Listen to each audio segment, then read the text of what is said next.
opposition, any opposition, is to get into government. That's the history of politics. There are no two ways about it. So we have to really see what kind of structure they're laying out. Yeah, and what is the motive behind it? Just start to pacify for now, or do you want to change the political playground for Kenyans? That's it. But I want to read for you exactly what this story talks about. There is a flurry of issues that this team is yet to agree upon. Big on that is on the cost of living. Yes. I'll come back to that later.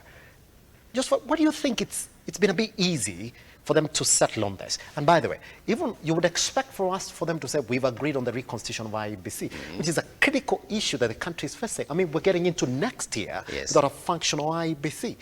And that is going to throw us into a constitutional dilemma, but they're not yet agreed on that.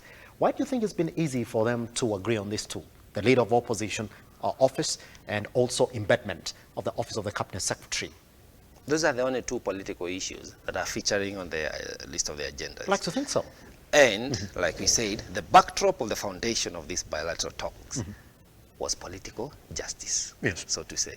So it makes sense to start talk about what brought us here.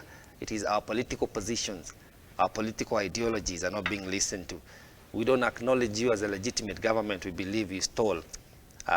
You interfered with the electoral process. And then as Kenya Kwanza, we say, no, we won fair and square. Kenyans came out and voted. We are done with the election. That's why we went to the street. So the essence of this was to remove people from the streets, stop the maandamano, and you are the leaders who are disagreeing. Kenyans said, as we voted and we are done, I have my MCA, my MP, my governor, my senator, my women rep, and my president. I'm done as a Kenyan. Now I want service. I want the cost of living to come down. I want the potholes along the roads that I drive or walk on to be done.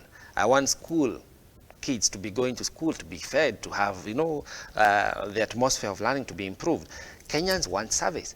And that's why now the political leaders had to agree and say, okay, now let's talk about our own issues because we are the ones who are disagreeing.